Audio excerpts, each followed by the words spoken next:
Chamomile tea? Why, the idea. Anybody would think I was an old maid. Ah, do I have to, dear? Oh, I know you only want to do it for my own good, but I'd much rather have a drink. Now, wasn't I a good girl?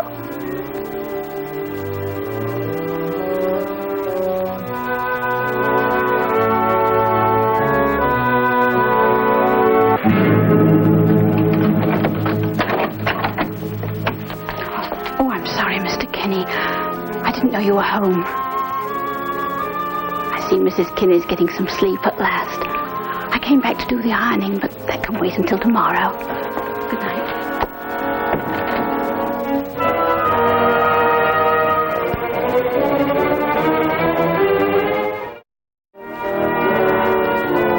My name is Frank Ballinger, Detective Lieutenant, M Squad, a special detail of the Chicago Police. This case of the Lonely Hearts started long after a woman had died. Remember that fellow was in here last month about his sister? Yeah. Just got an exhumation order for a Mrs. Kinney. She died in August. They just dug up the body. Here's the autopsy report. Wow. Enough poison to kill 3 people, huh? What did Mr. Kinney say about that? Disappeared without a trace. So did her jewelry, about $500 worth. Also $3,000 in bonds from her bank box. Kinney had access to it. Well, who is he? I mean, do we have a record on him and anything? Not under that name.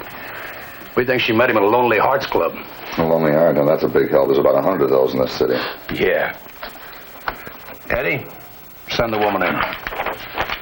Kinney disappeared without a trace. Come in, Miss Haskins. Will you sit down, please?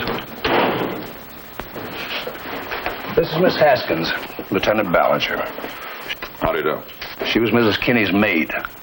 Will you describe him for us, please? Oh, he was about 50, I'd say, but he looks younger. Dignified, well-spoken. His hair was gray, going white. Made him distinguished-looking. And he wore glasses, shell-rimmed. About 5'11", 170 pounds. I don't believe he did it. So broke up when she died. She met him at a introduction club? Yes, I think so. She went to several. Then she was looking for a husband. Yes, her first husband was dead, and she was lonesome. Kinney was supposed to be an executive in a big export company. I never heard of him. Thank you, Miss Haskins. Oh, I'll talk to you later, if I may.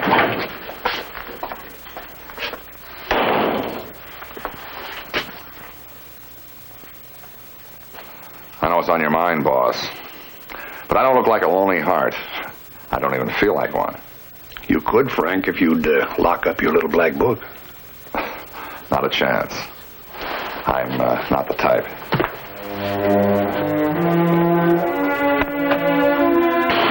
But my boss didn't agree with me. I'd covered about 20 clubs when I landed in this one. I was looking for a killer. Someone I'd never seen. All I had to go on was a maid's description. Oh, come right in. We're all friends here. I'm Jane Ramsell. What's your name? George. George Johnson. Oh, well, you can fill out one of these applications, Mr. Johnson, after you've had a chance to meet us and decide to join us. And $10 now, please. And we'll want your photo. Photo? Yes, so the other members can meet you. The ones who don't come to all the parties. Well, am I to be advertised? Oh, now, don't tell me you're not lonesome and wouldn't like to meet a nice, companionable friend. Oh, thank you. What business are you in, Mr. Johnson? Oh, I'm an executive, the manufacturing business. Oh, we've had others in that bracket. They're highly preferred. No bad habits, I hope. Oh, no. I take very good care of myself, no late hours, anything like that. Oh, you're just the kind of a member we like, Mr. Johnson. Now, let's go into the club room and meet some of the folks. Oh. Oh, thank you. Folks, here's another friend, Mr. George Johnson. Introduce yourselves to him. Make him feel at home. Make him want to become one of us. We dance every Wednesday and Saturday. Oh, good. Well, of all people. Come, dear, you must meet him. You know, sometimes you don't get to meet anybody. What on earth are you... Miss Larson. I thought it was you. Small world, Chicago, huh? Stephen, dear, this is an old student of mine. George Johnson. How do you do, sir? This is Stephen Miller. Well, have we met someplace before? I don't think so. Glad to meet you, Mr. Johnson. Yeah. And, Miss Larson used to teach me English in high school. Dear, would you get us some coffee? I haven't seen this boy in ages. Yes, of course. I hated to butt in on you like that, but I'm on a job. Oh, I knew it must be something. And just remember one thing. My name is George Johnson. Nobody here is supposed to know that I'm a cop. Is it something dangerous? But why here, Frank? Oh, the man we're looking for, we think he operates in places like this. But we're not positive.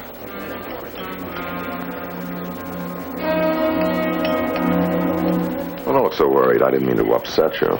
But here? Oh, it isn't possible. I've known most of these people for years. Who's your friend? Stephen? Oh, he joined 3 months ago. He's with Reed and Parker, a buyer. And it's serious? Very serious. You think I'm too old? Oh, of course not. Now, Mr. Johnson, we can't have you cutting in on somebody else's girl. Your niece and her young man are here to drive you home. Oh. Well, where's Stephen? Well, he went home, didn't he tell you? Oh, yes. Yes, he said he had to work tonight. Come, I want you to meet my niece. Oh, Aunt Mary, we've had a wonderful time. Are we too early for you? David has to get up tomorrow at dawn. No, I'm ready, but I want you to meet an old friend, Mr. Johnson. Kate, my niece, How you and doing? David Hollis. Hi. Hello, Mr. Hollis. How are you? Say, are you a member of the club, too? No, I'm just a salesman. I can't join this club till I become an executive. I'll get my coat. We'll wait for you outside, all right? Come on, darling. Frank, come and see me soon. It's a date. I can't understand Stephen. Such an odd thing to do. But maybe he was a little ill or jealous. Hey, that's not a bad idea. Keep him home at nights. Isn't a bit like him.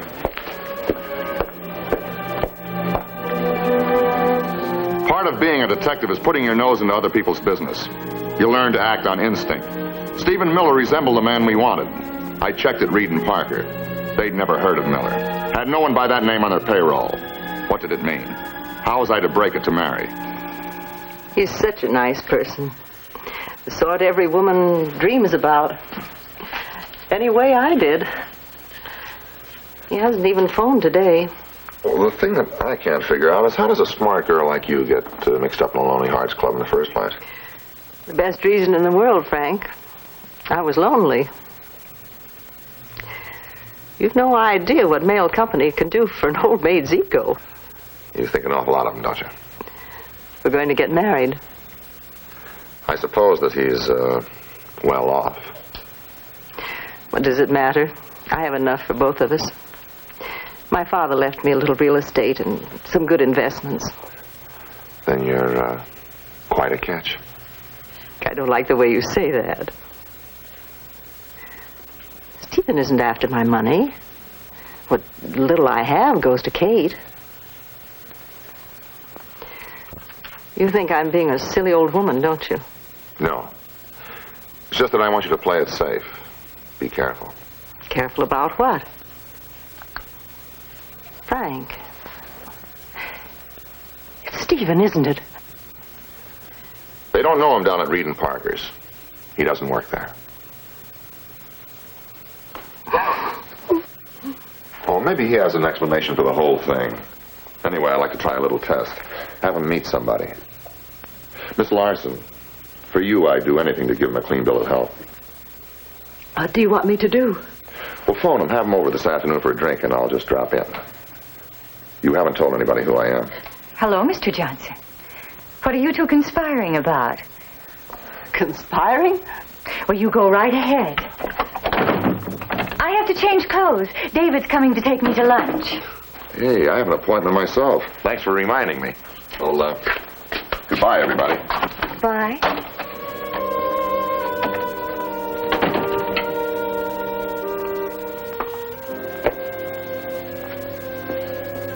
he trying to sell you? Nothing, dear. Nothing. Careful, Aunt Mary. He might be after your investments. We were looking for the man who poisoned Mrs. Kinney. Her maid knew the man, and I arranged for her to meet Stephen Miller. Then something went wrong. I learned that Mary Larson had been rushed to the hospital. An overdose of sleeping pills. I went to see her at once. I couldn't understand why my old schoolteacher would do such a thing. She didn't seem the type. Terrible thing, Mr. Johnson. I phoned the house. What happened? It's what I don't understand. Why would my aunt try to commit suicide? Now, take it easy, darling. Something awful must have happened, Mr. Johnson. Well, why do you say that? Well, Stephen Miller dropped by the house just before I left. Oh? Well, what time was that? just before 1. We were going to meet at 1:15 at the hotel. After lunch, I went out shopping for a while, and I got home around 4 o'clock. Aunt Mary was sleeping. Her breathing scared me. I couldn't wake her up. And then I saw the bottle of pills. I called the doctor. Larson? Oh, yes. Miss Larson hasn't recovered consciousness. I'm afraid there isn't much hope. Oh.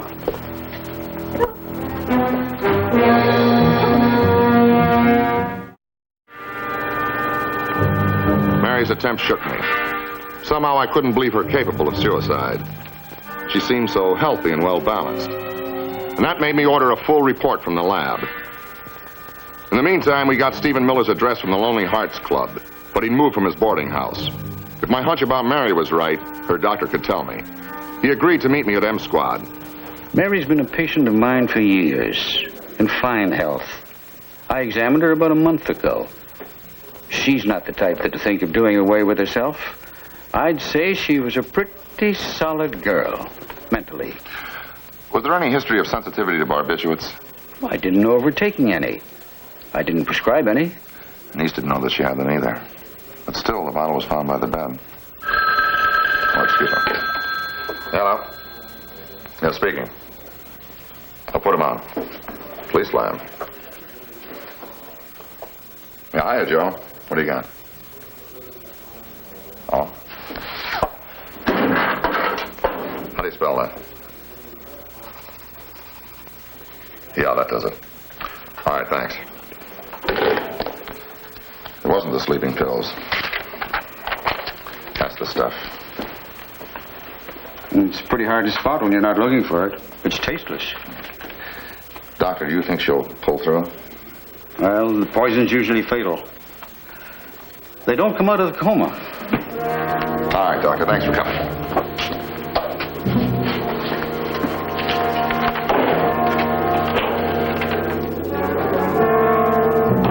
Poison had killed Mrs. Kinney.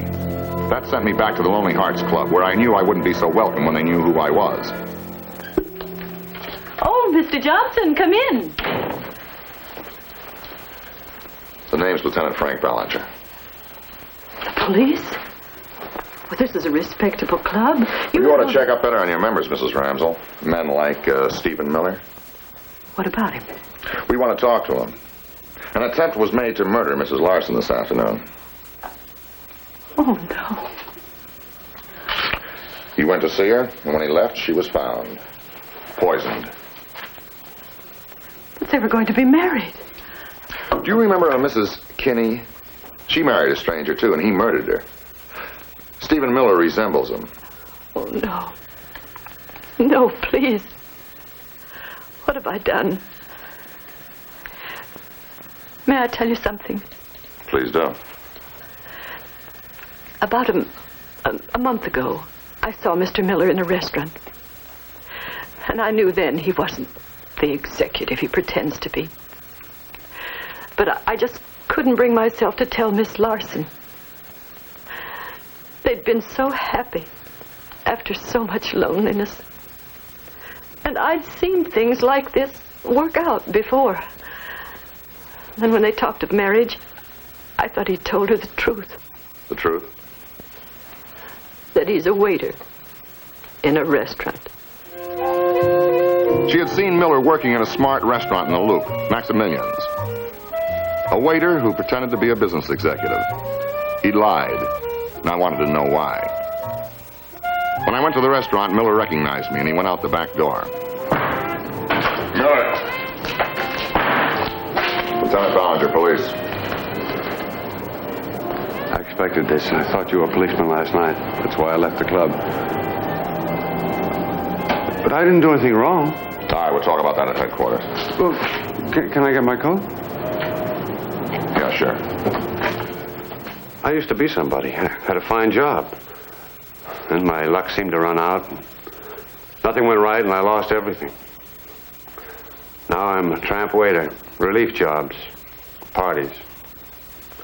That's where I got the idea of playing the big executive. Just what did you have in mind? Mary's a wonderful woman, Lieutenant. I wanted her to know me like I used to be. I could have made a home for her. I couldn't tell her I'd been lying. You think she'll forgive me? I think she would, if she lives. What does that mean? Shortly after you left her, she took an overdose of sleeping pills. I don't believe it. I don't believe it. She never took them. That's a lie. Miller, sit down.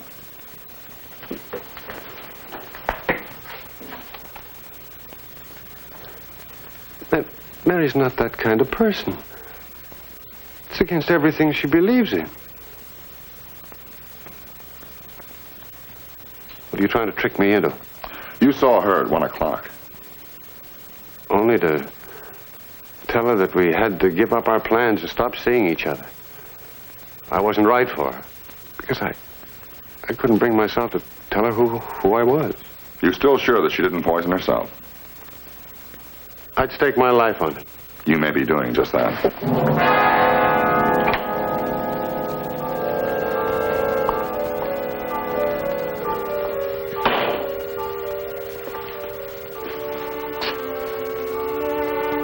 That isn't Mr. Kinney.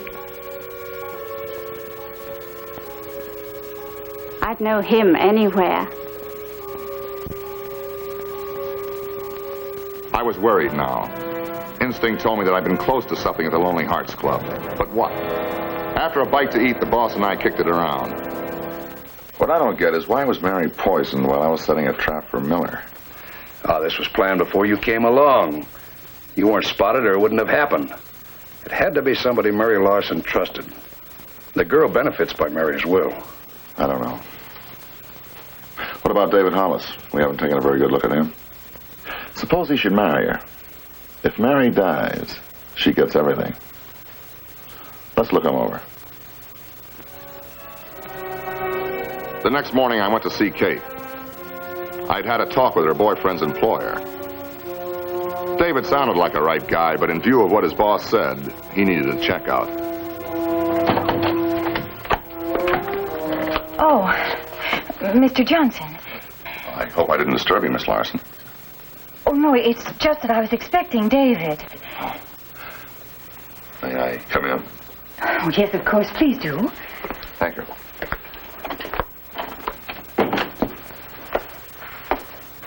Kate, as an old friend of the family, I'd like to ask you something. In the event of your aunt's death, how would you be fixed financially? Well, all right, I guess. Aunt Mary said she was leaving everything to me, and David says it's all good stock. When did you marry David? Who told you that? Was Mr. Hollis living here? Why, no, he's been called out of town. He just stopped by to do some last-minute packing. He had to go out and buy some things he needs. Miss Larson, I want the truth. I'm Lieutenant Ballinger. I'm from the police department. Police department?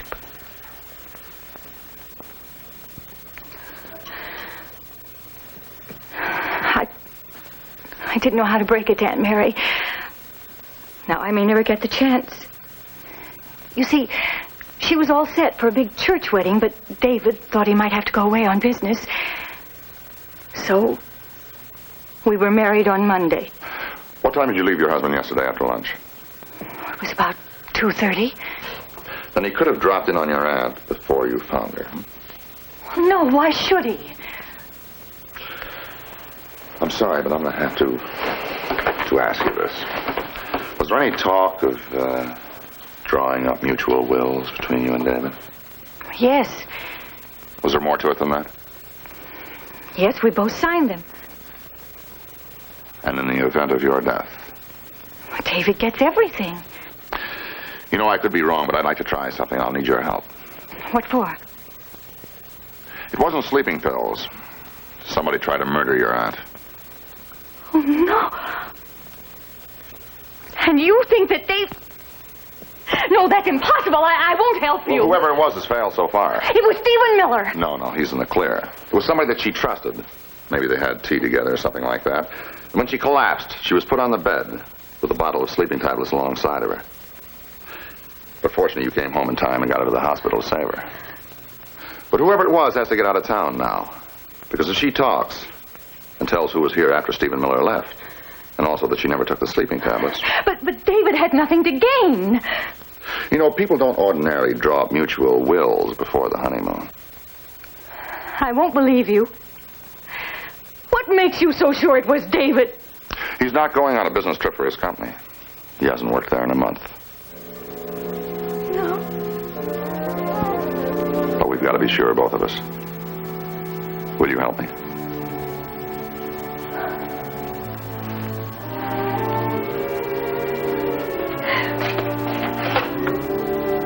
Mrs. Kinney's maid was my key witness since she could identify the man we wanted. And she was willing to cooperate in what I wanted her to do. Kate? Kate, you home?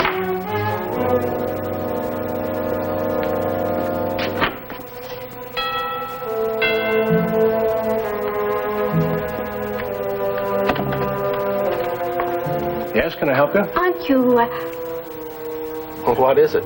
aren't you Mr. Kinney? Why, no, my name is Hollis. You must have the wrong apartment. Your voice is so much like his. Well, maybe that's a compliment. And your hair. Oh, if it was white, it would be just like Mr. Kinney's. Is that right? I must have a double. Why don't you come in and tell me about him? No, it was my mistake. How did you happen to ring this doorbell? You are Mr. Kinney. Let me go. Who sent you? I thought I recognized you in the street. Oh, it's too bad. That's just too bad. That's enough, Hollis. All right, Miss Atkins, you can go downstairs and wait for me there, please. What is this? What right do you got to come barging in here? Police.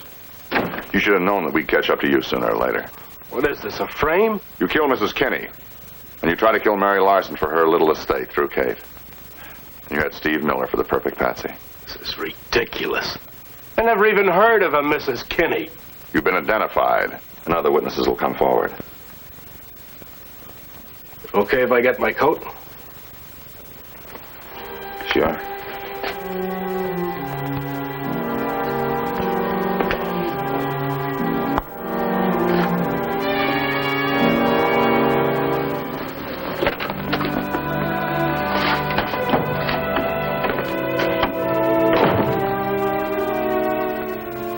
It wasn't hard to bring Mary Larson and Stephen Miller together. It was what they both wanted. His love gave her something to live for, and today they're married. Their days of loneliness ended. It gave me a lot of satisfaction to nail a ruthless killer like David Hollis Kinney, who preyed on lonely women. He went to the death house at Stateville.